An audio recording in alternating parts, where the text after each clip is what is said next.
Welcome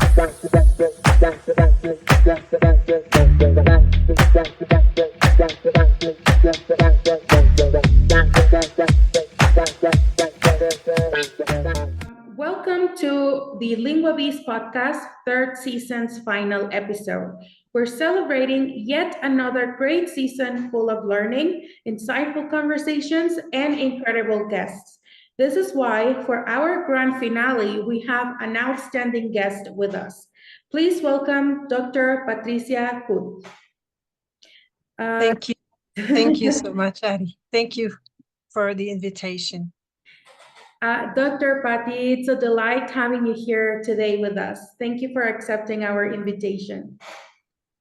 My pleasure. My pleasure. Thank you. Could you tell us about yourself, where you are from, and your academic professional background? Sure.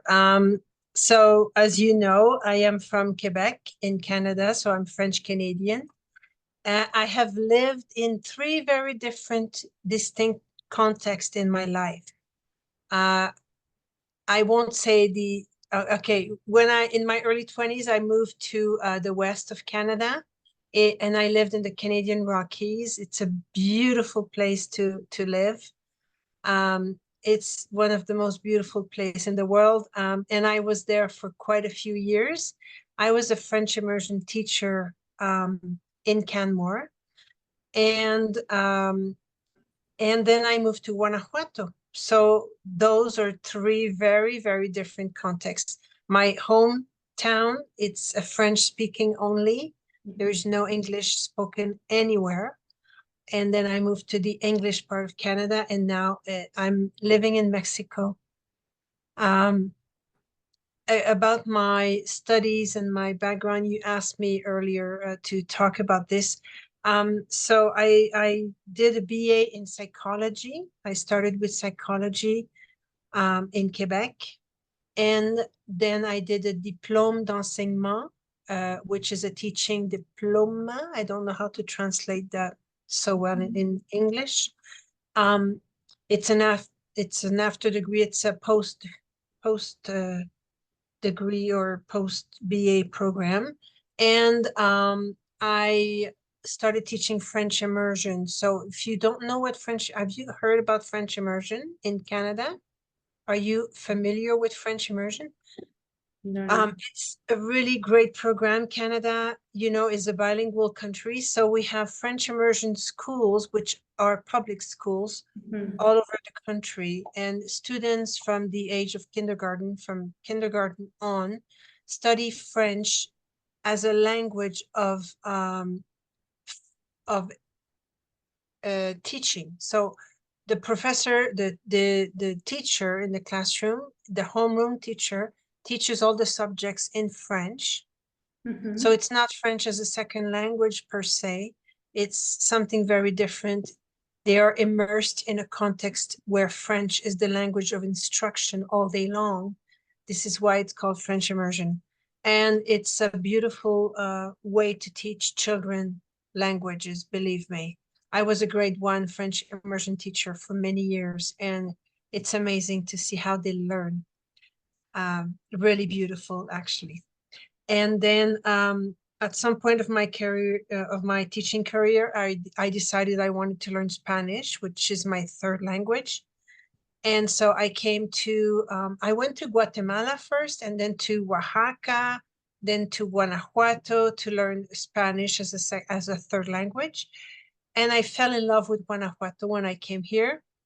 I went back to Canada because I had to continue with my teaching, my work as a full-time teacher in elementary school. But then I came back to Guanajuato for a semester to learn Spanish. And I was offered to teach English. And so that's how I started being an English teacher. It's all about timing in this case. I was here, they needed an English teacher at the university, and I went for an interview and I got the job. And in January 2002, I started teaching English at the University of Guanajuato. While I was here, I did my master's degree in education. with the University of Sherbrooke in Canada. And I worked on language learning strategies with students in Guanajuato in the language school who were in level 100. So they had very they had not had a good experience with English as students in their life. So my research was to see how I could develop strategies to help them improve their motivation and love of the language. Then a few years later, I went on to do my PhD in Montreal. So in 2014, I started my PhD at McGill University in Montreal, and I finished in December 2018. Yes. And then I was back full-time here at the University of Guanajuato. So for my PhD, I worked with reflective practice, and we will talk about this a bit more later. Thank you so much for sharing your background. Also, it is important for us, not only for us, but also for the audience to know a bit more about our guests and to know all the hard work that you have put throughout your professional development to get to the place where you are right now, right? Because it is important to mention that besides being a full-time professor and being that you started as an English teacher, now a full-time professor at the University of Guanajuato, it is important to say that you are the current director of the language department at the University of Guanajuato. So as a foreigner and also who fell in love with Mexico and more specifically with Guanajuato, how does it feel to have reached that far, in your professional career? Well, I think this is one of the beauty for me to have come to Mexico.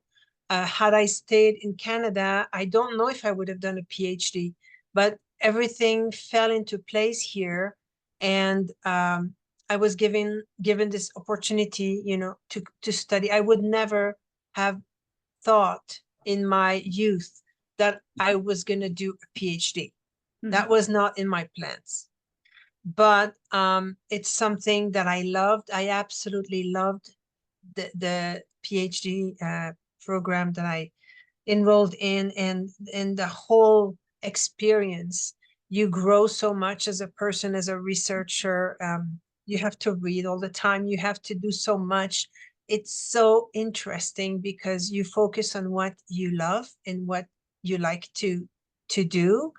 And so before for example, before choosing a topic, I actually investigated 3 different topics of interest to see which one I would want to really focus on for my research. And so that was a very good actually exercise to do the literature review of 3 different topics and then focus on the one that I felt was best for me. Right. And you mentioned that during your PhD, your thesis was talking about reflective practice. But besides this line of research, do you have any other research interest that, do you only focus on reflective practice studies or do you study other areas? Well, I've participated in different projects. I've been invited on a project with it's migrant children here in Mexico, here in the state of Guanajuato, children that are returning from the US for some reason because their family has to move back here. This was in 2013, 2012, when I worked with a group of teachers at the university on this. It was a phenomenal, amazing topic to work with these children who had Spanish as a second language. And also we are currently working on a project to do with students dropping out of the programs, the BA programs, for example. We are studying with my cuerpo académico, We have a project on desertion, and we are looking at the causes, the reasons why students leave their BA program, for example. So yes, I work on different things. Like sometimes there are research groups that work on different projects together. And so if it's something that I'm interested in, of course, I jump in. But my focus is always on reflective practice, yes. Right. So now focusing on reflective practice, can you share with the audience what it is? To me, I define reflective practice. Let me see. I wrote it down. So to me, reflective practice is a way to take time, to set aside time and space for professionals, for teachers to think about and reflect on a deep level within the conscious elements or sometimes they're not so conscious elements of our teaching practice that we don't necessarily see because it becomes habitual, it becomes repetitive, and we don't even notice it. So reflective practice is a way to look at what we do with a new set of eyes and observe ourselves. I always talk about the meta posture, where you kind of look at yourself from a different perspective and to see what you are doing in your classroom and become aware of different elements that are part of your teaching practices. We have many practices. We don't just have one teaching practice. So we have to look at what is going on in the teaching practices that I have in my classroom. And what do I do with it? So if I notice something that I had not noticed before, is it important to focus on that? Is there something I need to work on or improve in my teaching practice? So yeah, reflective practice is a way to look at your professional life and to take time, to dedicate time aside, because we are so busy all the time, right? So it's a way to set aside time for us to take a look at what is happening and what I can do with what I'm seeing, with what is happening in my practice, right? Right.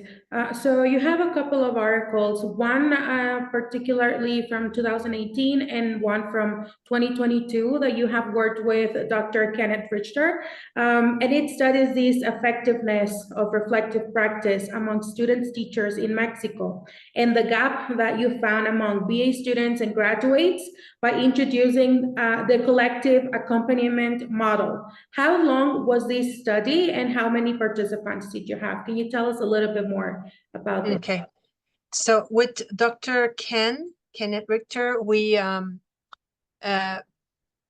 worked on a few projects together with reflective practice, but also including beliefs, teachers' beliefs. So Dr. Ken works on teachers' beliefs, and he uses a type of interviews called rep grid interviews to, in a way, qualitatively and quantitatively measure the beliefs of teachers about teachers. Okay, so what do you think a good teacher should be? Like, what are the qualities of a good teacher? And he interviews students. It's very interesting, the Rep Grid interview. We have an article on this, as you can see in what I sent you. It's a very interesting way to collect data through interviewing people, but you work with grids, so it's actually measured.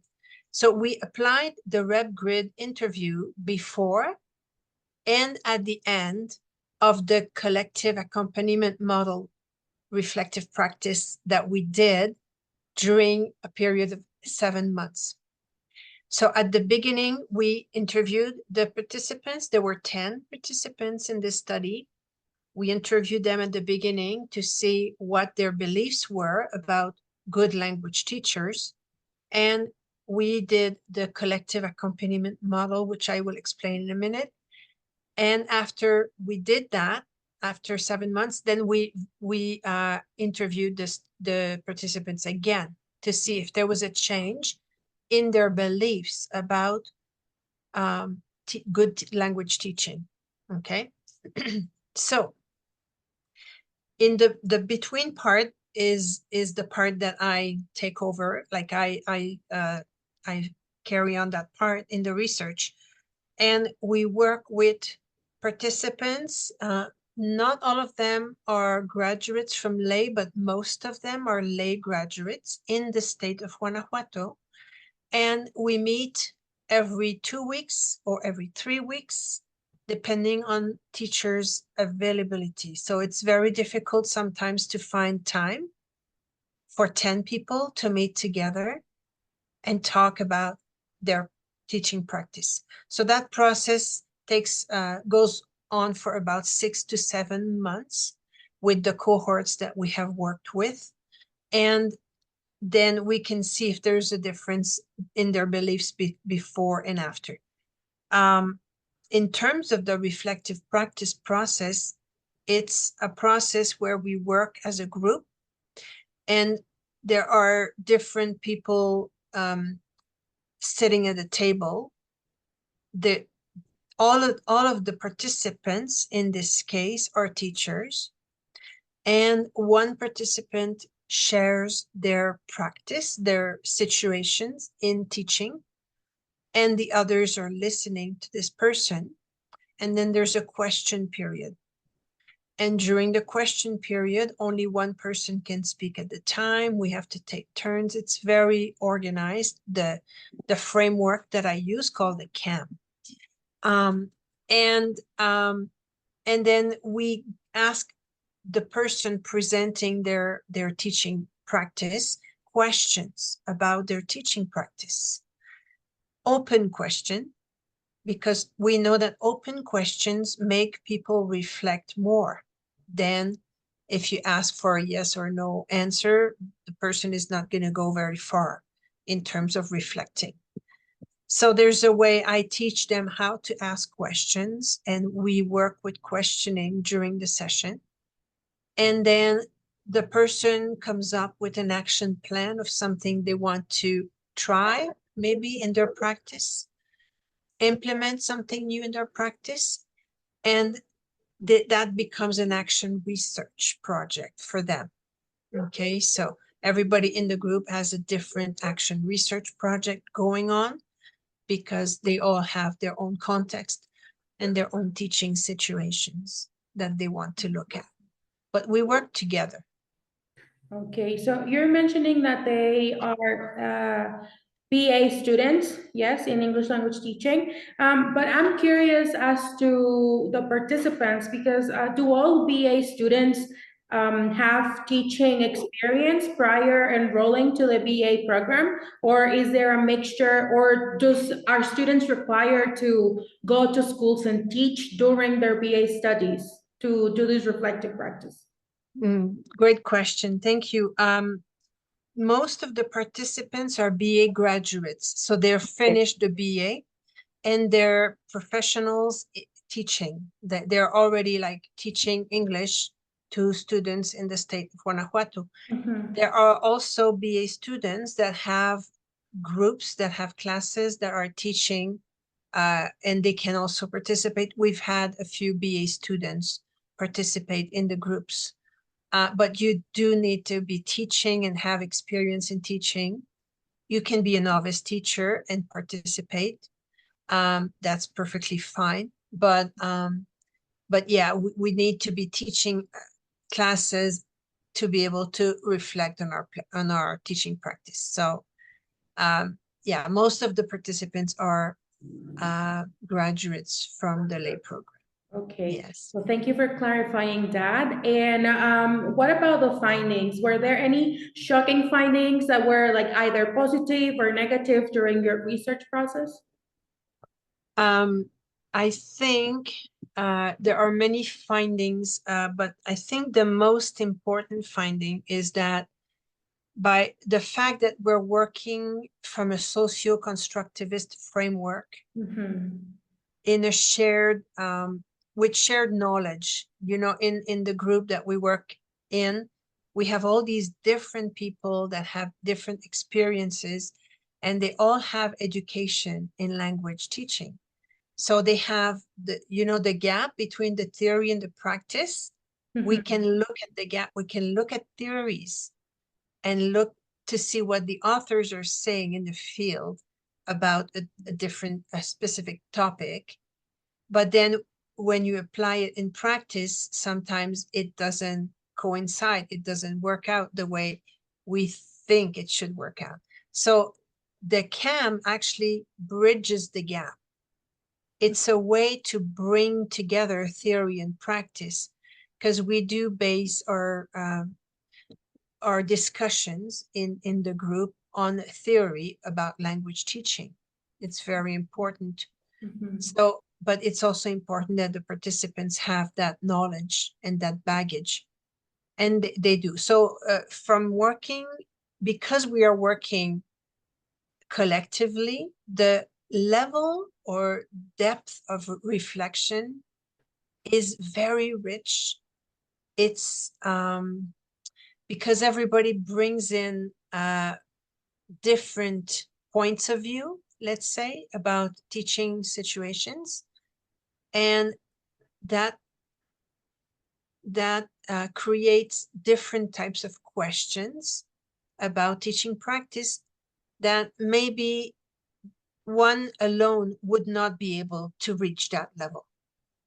So the pro of the CAM is to go deeper in the level of reflection by joining in together with different people, different experts, and different colleagues who they know about teaching English as a second language. One participant said, "Oh, this is so great for me to be here and to share with you guys what is going on in my teaching practice, because you can understand. I can talk to my parents, I can talk to my friends, I can talk to my siblings or my partner about this, but they don't understand it like you do, because you know about the context of the teaching practice." So it makes also people create great bonds and friendship together as colleagues. There's a really high level of trust. We really establish ethically speaking, there's a lot of rules that we need to follow, because of this is collective reflection, and so we don't want everybody to know about what we're reflecting. Some reflections are very deep and private. You know, it touches us on different levels as well in our private life as to who we are. So I guess the biggest finding is that it brings the level of reflection to a deeper level than if you're not working with other professionals. And also, I see the benefit of this type of research and doing reflective practice as in the acknowledgement that comes with it, right? Because you're mentioning that reflective practice, and perhaps for some people might see reflective practice as something that you do to your own work. But once you are in a community, like the way that you are, that you implement it in your research, you have a community, and you share your experiences with all this group, and you have different people that can tell you about their perspective or how they see your experience, and that's where you learn from, right? So this kind of acknowledging perhaps can be done individually, And we can do our own reflection on our own practice, but also you have the help of others telling you what you don't see. So if that makes sense, right? So I see this in a positive lens, that it should be done at all times, not only with graduates. But my next question would be that, and now you mentioned that you are also an associate professor at the BA and the MA in ELT, in applied linguistics, the MA, and the BA in ELT. How is reflective practice included within the lessons during the BA program or in the MA program, and how? Thank you for your question. Yes, very good question. In the BA, in teaching English as a second language, teaching English, the BA in teaching English, we start with reflective practice classes in 5th semester. We start the classes on reflection, analysis of teaching practice in 6th semester, sorry, 6th semester in lay, in the BA in teaching English. There's also a BA in teaching Spanish as a second language, and we start in 5th semester with reflective practice per se. In the MLA, because it's a professional master's degree, it includes reflective practice in many classes, because we always, like, whatever the topic of the class or the UDA is, we need to reflect on how this is applied in teaching practice. The MA is about professional teaching. All the students in the MA have been teachers. So there's a lot to work with when it comes to reflective practice. Your research has also targeted student teachers. So nevertheless, I wonder if you have looked into teacher educators' reflective practice. Is there any article regarding this or any plans on looking at this scope of research? And are there any activities that promote this reflective practice among BA and MA teachers?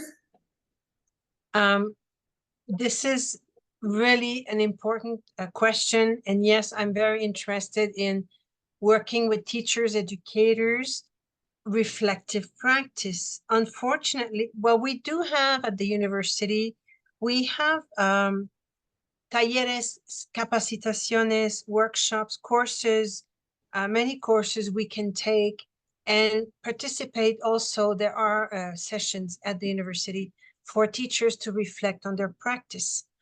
But I would specifically like to do something in the language department.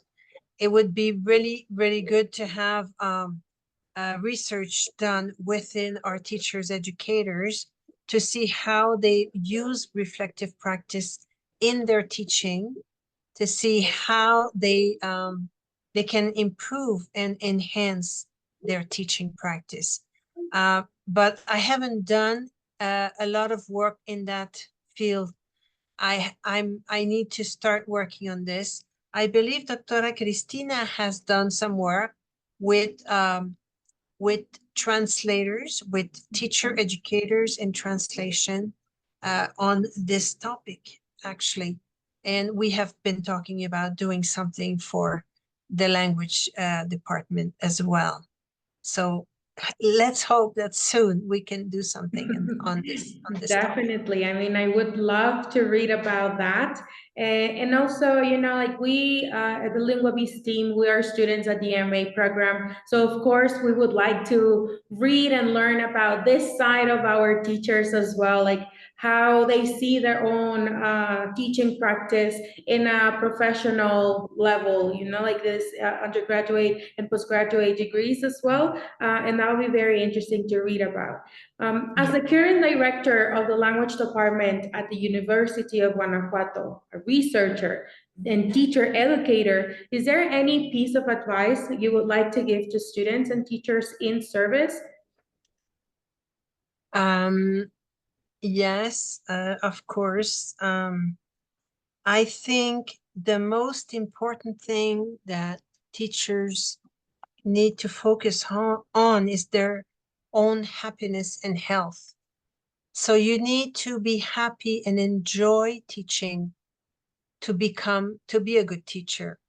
you need to embrace what you do as a professional in the field to to to to deal with all the issues that you have to deal with in teaching and to provide for the students. You need to believe in the potential of your students and set everything in place so that your students will be able to learn and develop as much as possible in your class. So I think we can never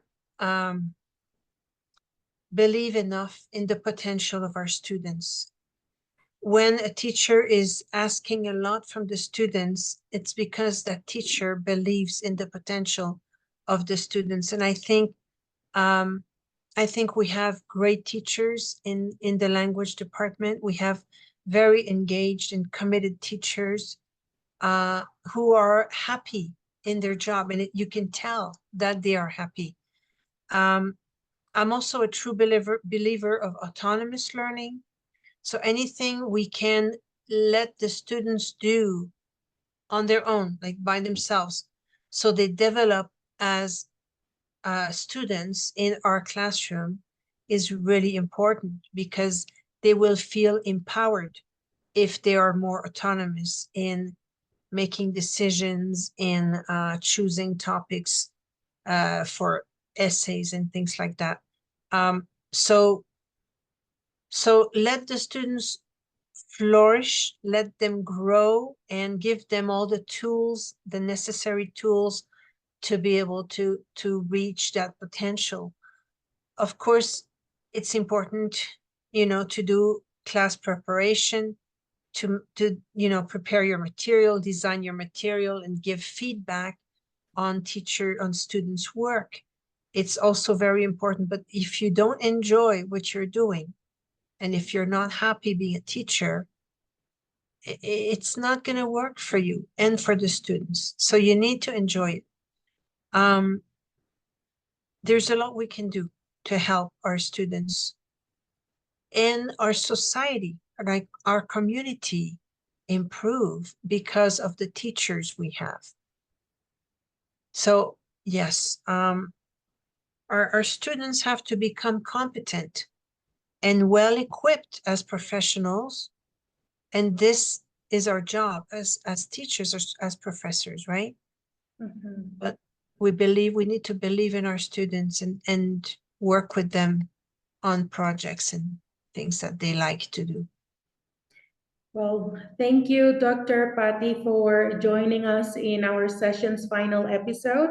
I feel like the words that you just shared with our audience, they hit the spot, in a special spot in our hearts, because you're telling us to also be aware and to take care of this side of English language teaching, that it's not only about worrying about doing our best, or stressing about being the best, right? But it's also about taking care of ourselves mentally, spiritually, and also professionally. And I feel like this message that you share with us, it will help a lot of people to relax a little bit, to take a deep breath, and to enjoy the process, right? Because this is also English language teaching. This is also a part of growing professionally and academically, Yes. and personally at the same time. So thank you so much for your words.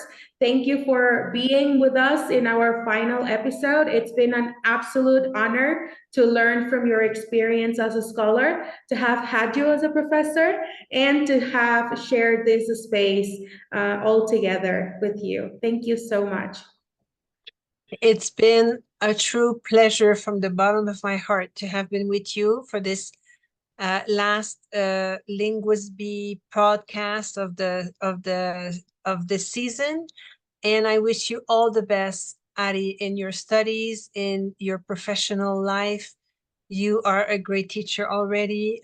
You are becoming more of a professional by doing the masters, and it's really great to see you and your progress. So talk to you soon. And